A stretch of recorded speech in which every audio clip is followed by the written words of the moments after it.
ನಾನು. ಅಣ್ಣನ ಪ್ರೀತಿಯ ಆಶ್ರಯದಲ್ಲಿ ಬೆಳೆದು ನಿಂತೆ.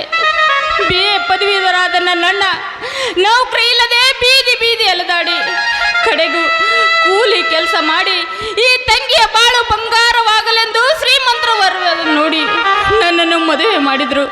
ಮದುವೆ ಮಾಡಿ ನುಟ್ಟಿ ಸುರು ಬಿಡುವರಲ್ಲೇ ಆ ಕಾಮರಾಜ ನನ್ನ ದೇಹಕ್ಕೆ ಆಸೆ ಪಟ್ಟು ಅವನಿಗೆ ಕಾಮದ ಆಸೆ ನೀಡಲಿല്ലെಂದು ಪ್ರತಿನಿತ್ಯ ನನ್ನನ್ನು ಚಿತ್ರಹಿಂಸೆ ಕೊಟ್ಟು ಮನೆಯಿಂದ ಆಚೆ ಹಾಕಿದ. ಅಣ್ಣನ ಜೊತೆ ಆದ್ರೂ ಸುಖದಿಂದ ಸಂಸಾರ ಮಾಡಬೇಕೆಂದು ತವರು ಮನೆಗೆ ಬಂದ್ರೆ ಯಾರೋ ಮಾಡಿದ ಕೊಲೆ ಅಪವಾದವನ್ನು ಹೊತ್ತು ನನ್ನಣ್ಣ ಜೈಲಿಗೆ ಹೋದ.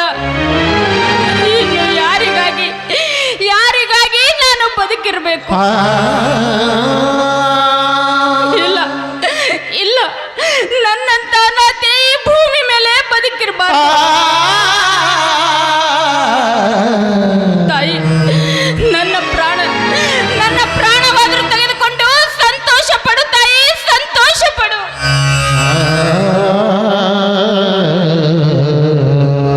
ನಿಲ್ಲು ತಾಯಿ, ನಿಲ್ಲು.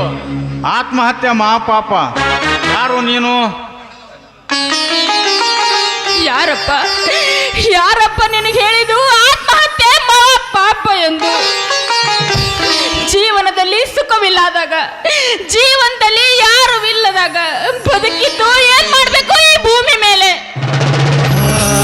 ಇಲ್ಲ, ನನ್ನಂತ ಬಡವಿ ಈ ಭೂಮಿ ಮೇಲೆ ಬದುಕಿರಬಾರ್ದು. ನಾನು ಸಾಯಲೇಬೇಕು. ಮನನೊಂದಿ ಹಾಗೆಲ್ಲ ಮಾತನಾಡಬೇಡ. ನಿನಗಾದ ನೋವಾದರೂ ಏನು ಹೇಳು. ನೀನು ಈ ಸ್ಥಿತಿಗೆ ಬರಲು ಕಾರಣ ಯಾರು? ಬೇಡಪ್ಪ, ಬೇಡ. ನನ್ನಂತ ದುರ್ದೈದ ಕಣ್ಣೀರಿನ ಕತೆ ನೀನು ಕೇಳಬೇಡ. ಕೇಳಿ ನೀನು ವ್ಯಥೆ ಪಡೋದು ನನಗೆ ಸರಿ ಕಾಣೋದಿಲ್ಲ.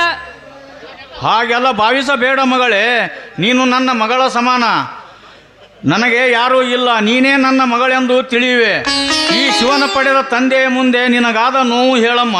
ನೀನು ಈ ಸ್ಥಿತಿಗೆ ಬರಲು ಕಾರಣ ಯಾರು? ಅಪ್ಪ, ಎಂಥ ಪ್ರೀತಿ, ಎಂಥ ಕರುಣೆಪ್ಪ ಈ ನಿನ್ನ ಮಗಳ ಮೇಲೆ. ನೀನು ಇಷ್ಟೊಂದು ಕೇಳ್ತಾ ಇದ್ದೀಯ ಅಂದ ಮೇಲೆ ನನ್ನ ಜೀವನದ ಕಥೆಯನ್ನು ನಿನ್ನ ಮುಂದೆ ಬಿಚ್ಚಿ ಹೇಳ್ತೀನಿ ಕೇಳ. ಆಗ 20 ವರ್ಷದ ಹಿಂದೆ ನಾವು ಚಿಕ್ಕವರಿದ್ದಾಗ